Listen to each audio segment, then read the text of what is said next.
In our headlines, Turks board hosts trade show, Red Cross book launch, and UK becomes the first country to approve a pill for COVID-19 treatments.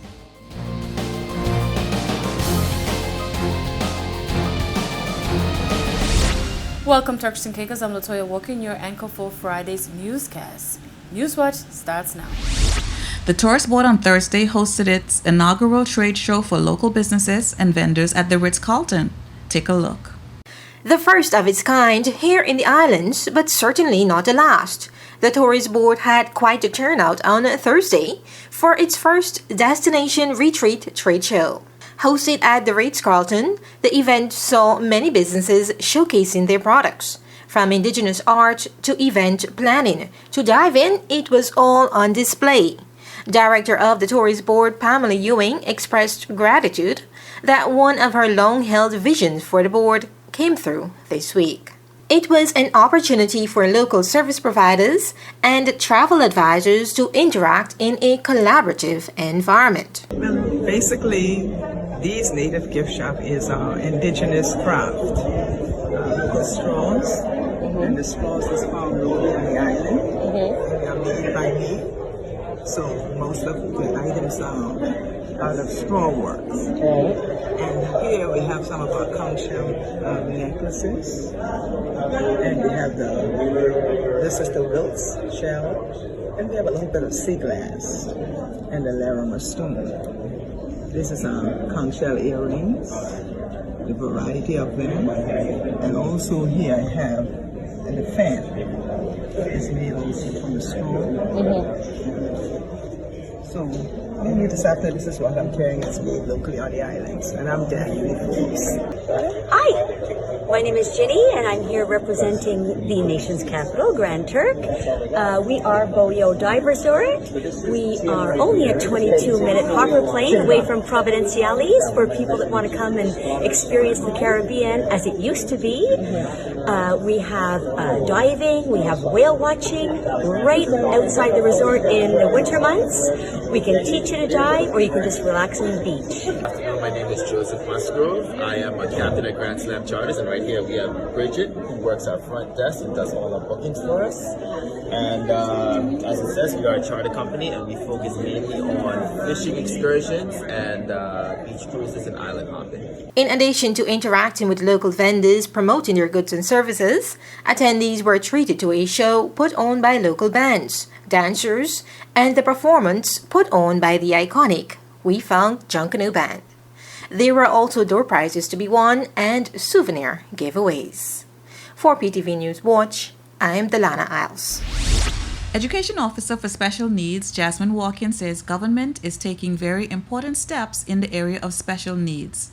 He shared with PTV some very exciting news for that department.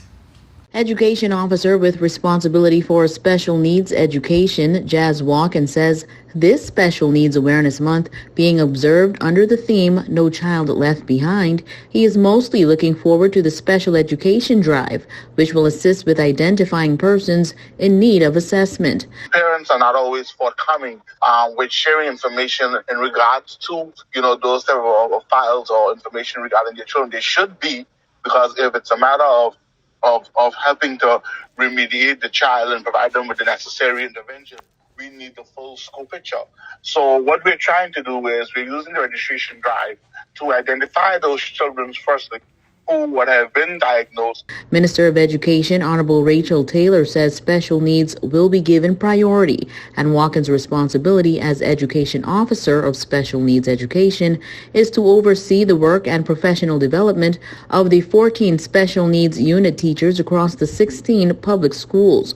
Watkins says reports from this drive will assist to not only identify persons in need of remediation, but to assist with a structured and fitting curriculum going forward. Those reports would allow the Department of Education and the special education team to properly plan for the intervention and the educational remediation for those children. So that's one main purpose of Watkins says the activities slated throughout this month seek to heighten public awareness on special needs in order to be able to garner the support of the entire country. We need the country to rally behind these individuals. Yes, government has a significant role to play. We know that. The parents have a role to play, but the community also has a role to play, because a society cannot just strive on its strength. It has to focus also on its weaknesses and the vulnerabilities. So we are championing the cause of the vulnerable people in our society. Government has also announced an additional $300,000 budget to assist with out-of-school special needs students as well as overseas care for others. A National Special Needs Service Center is also in the works to bring structure to the country's SNU, garnering a national system of referral, assessment, diagnosis, intervention, and remediation, something Watkins says is long overdue and widely needed, coming from himself as an individual with special needs. Watkins says the events planned for this month will surely make this a November to remember. A quick break, but don't go anywhere. We'll be right back with more News Watch.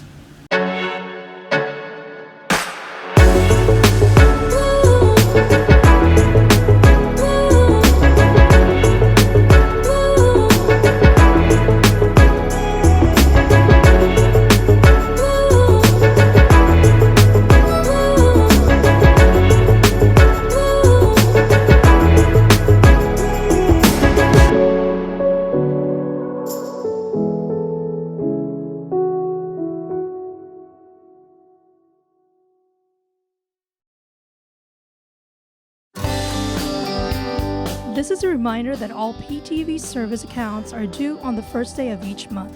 Accounts should be brought up to date by the 28th of the month to avoid disruption in service. Payments may be made on our office at Stubbs Diamond Plaza, Providenciales, Mides Plaza, North Caicos, and Airport Road in South Caicos. Payments may also be made online using Scotiabank, CIBC First Caribbean Bank, and Royal Bank of Canada. Please allow 3 business days for online payments to be processed. We thank you for your cooperation.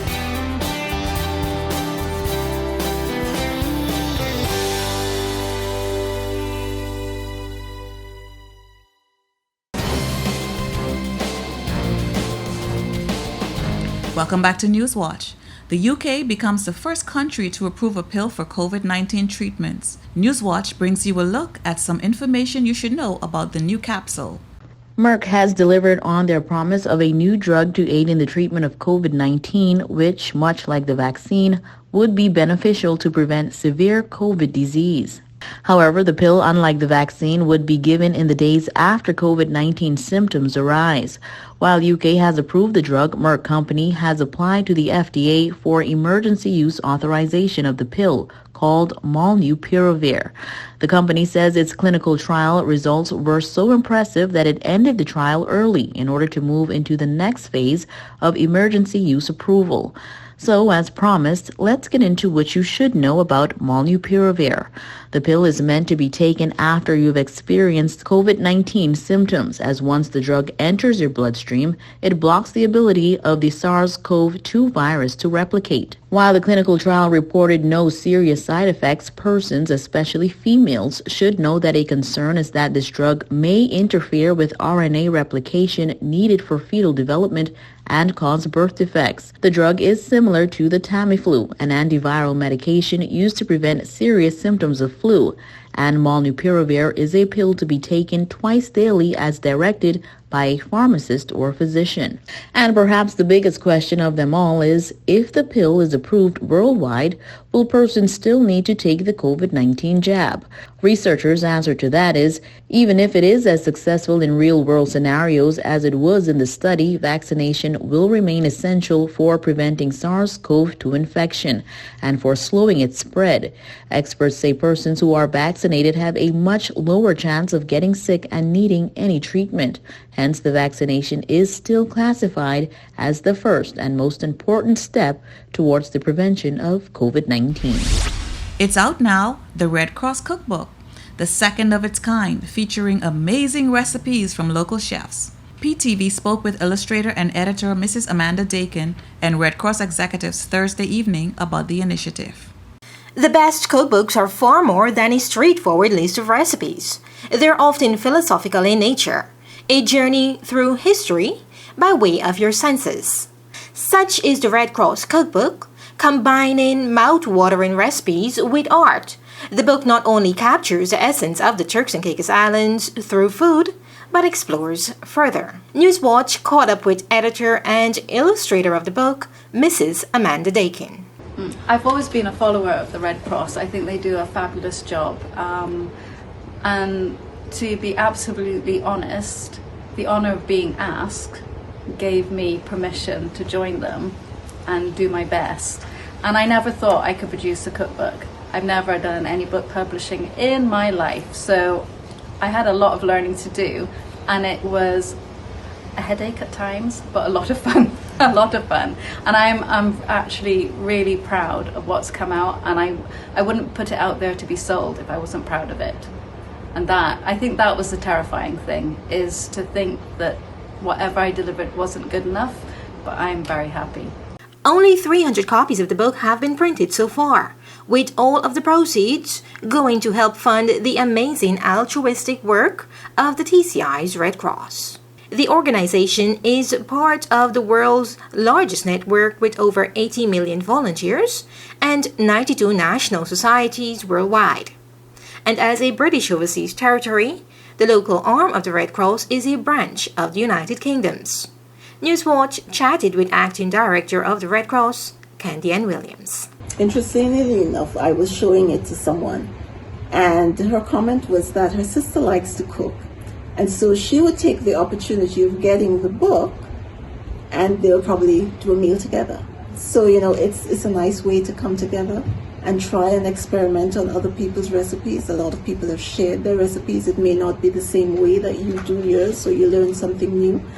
And it's just a lovely way to bring family together and enjoy a meal. It's been 16 years since the last cookbook, and this year's beautifully illustrated 180-page copy is a reality due to the many kind sponsors. So we just want to thank our sponsors.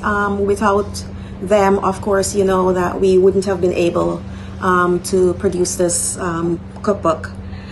We had sponsors such as Aminiara, Beaches, Bordier Bank, CIBC FCIB, Crate, Amy and Daryl and Amy Crate, Digicel, Maya and Nick Dubral, Fortis, Flo, Carol Lauren Gartland, Grace Bay Resorts, Graceway Group, Grace Bay Pharmacy, Griffith and Partners, the Hartling Group, Patricia and Francois Holzman, Johnson Insurance, Pavilion Management, Provo Golf Club, Rubis, Sail Rock Resort, 7 Stars, Wessex Fairchild Attorneys, and Evan and John Univer. So we just want to thank them so much. They have contributed to this cookbook becoming a reality, and we're hoping that the 300 that we've already printed are sold by next week so we can reprint some more. Be sure to grab your copy, and remember, all of the proceeds go to the Red Cross's work here in the TCI. Also become a volunteer. Check them out on Facebook for the volunteer sign-up form. For PTV News Watch, I am Delana Isles. A quick break now. More News Watch when we return. This is a reminder that all PTV service accounts are due on the first day of each month. Accounts should be brought up to date by the 28th of the month to avoid disruption in service. Payments may be made on our office at Stubbs Diamond Plaza, Providenciales, Mides Plaza, North Caicos, and Airport Road in South Caicos. Payments may also be made online using Scotiabank, CIBC First Caribbean Bank, and Royal Bank of Canada. Please allow 3 business days for online payments to be processed. We thank you for your cooperation.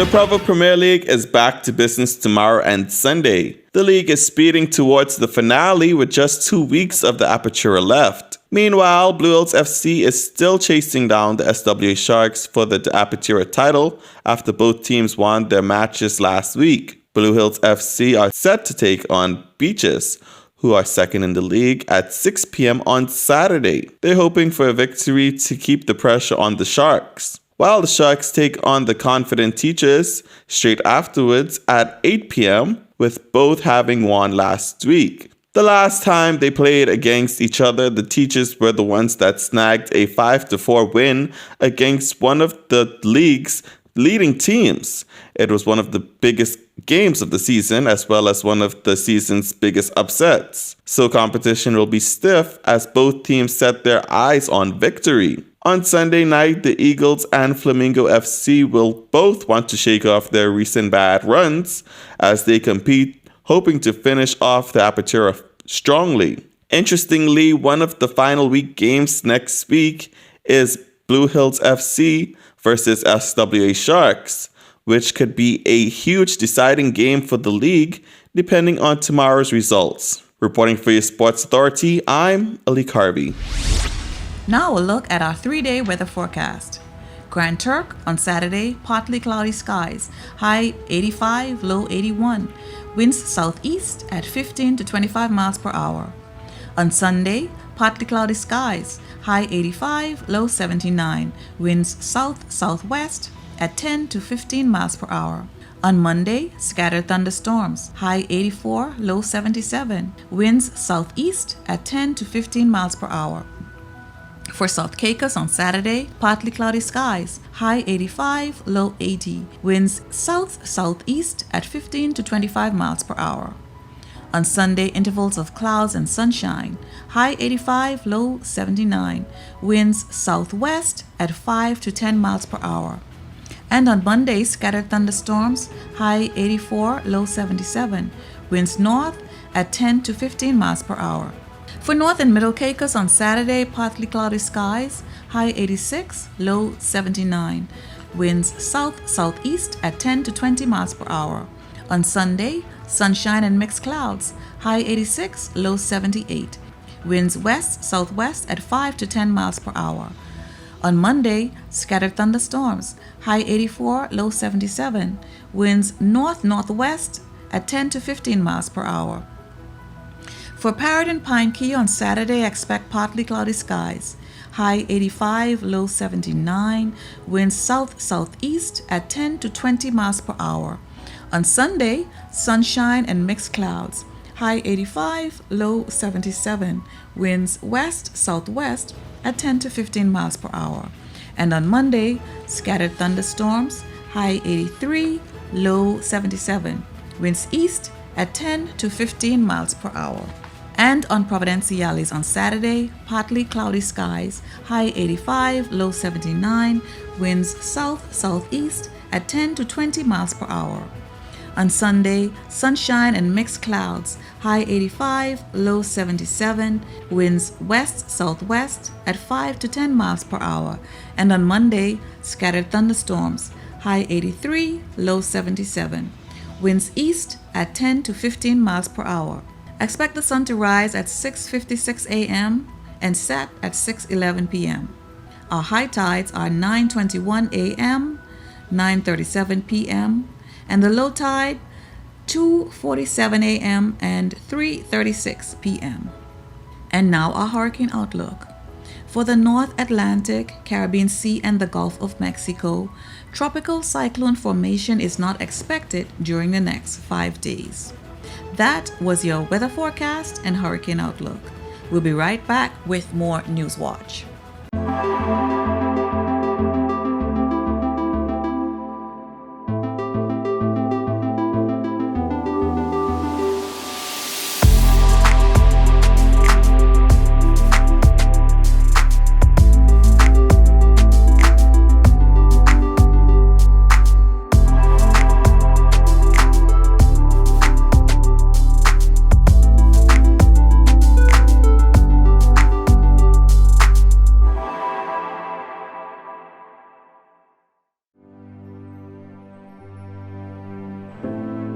Here at People's Television, we're more than just your leading news and entertainment services. We are spreading the gospel.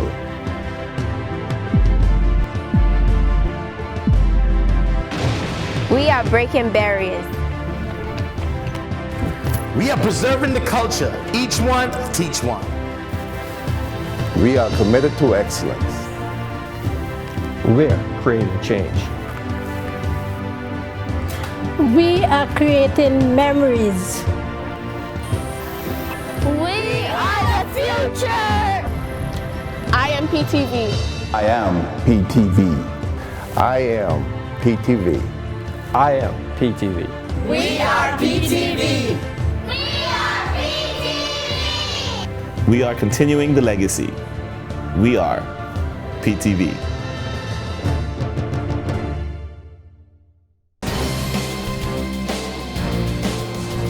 Welcome back to Newswatch. This year's Youth Business and Digital Summit comes just in time for Global Entrepreneurship Week. One of the event's many speakers is a local entrepreneur and marketeer, Gabriel Saunders. Our Alik Harvey brings us the details.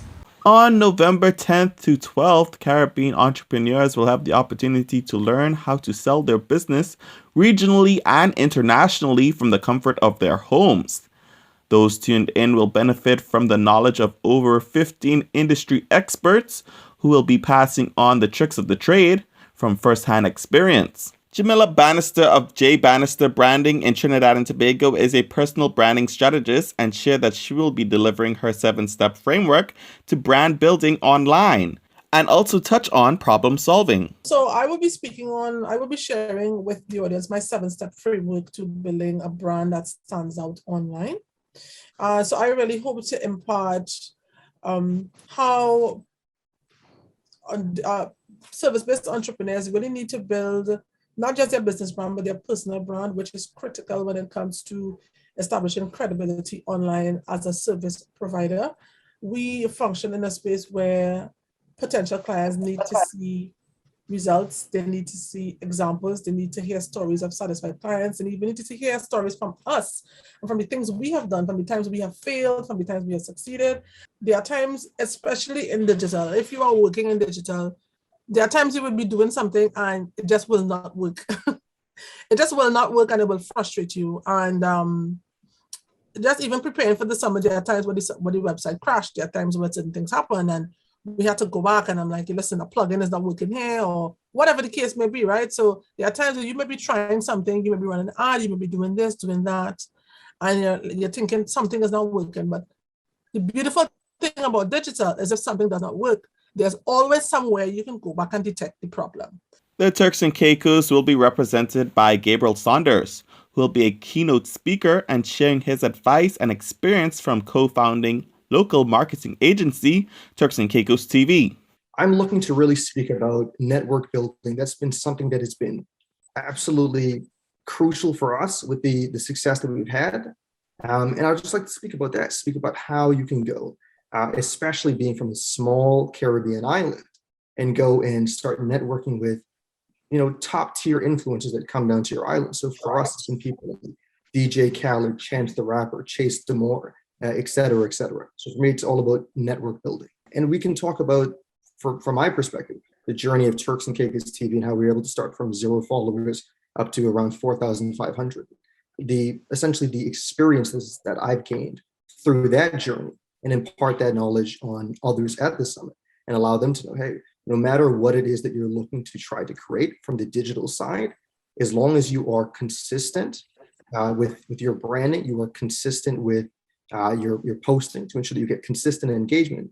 Keep in mind, consistency is the common theme there. You will be able to grow your brand and grow your presence online and gain that credibility to ensure that you can have greater opportunities as you grow. Jamila also shared her hopes for the summit. We are hoping to get to know just a little bit more about our Caribbean neighbors and a little bit more about the service providers in the region, because just speaking from the Trinidad and Tobago perspective, there are lots of people here who want to be able to get their businesses out. Some people may not be working anymore. Some people may have lost their jobs due to COVID.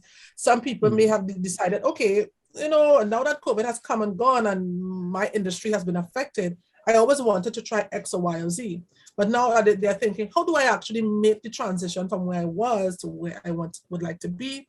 And or how do I expand the business I already have? Because, you know, we live in small countries, so the market only has that much size. You know, so you want to be able to tap into areas where markets that have a use for your skills. Some of us are sitting here with skills that may not necessarily even apply in a wide way to the islands that we live on, you know, but there are people who appreciate that in bigger places, you know, and places where people, you know, invest in education, invest in virtual products, invest in digital support systems. So I definitely hope that people take the information being shared, the lessons, the trainings, and really implement. Even if you implement one or two things from the trainings or from the talks being shared at this event, our job would have been complete. You know, we would have given you the opportunity to propel the business to another level, to another stage. The virtual event will teach hopeful Caribbean entrepreneurs how to sell their digital products and services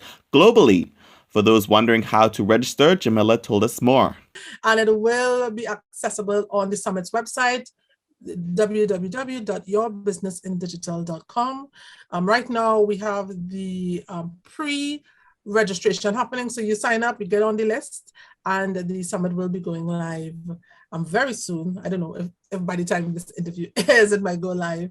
But just get on the list. And once you're in there, you have the opportunity to access what we have designed and called the Business Launch Library. So all of the content from the summit will be available for 365 days, which will allow all attendees who sign up for the Business Launch Library for 100% off, right? So that's a value of $399 we will be giving away for free, just to be able to give people the opportunity to spend time with the content and go back. Because as I say, sometimes you have to do multiple listens to get the lesson.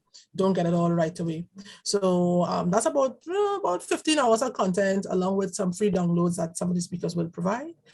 Reporting for PTV Newswatch, I'm Ali Carvey. This concludes today's edition of Newswatch. Remember, you can visit our website at www.ptvatci.com or join us every weekday at 6:30 p.m. I'm Latoya Walking, signing out until next time.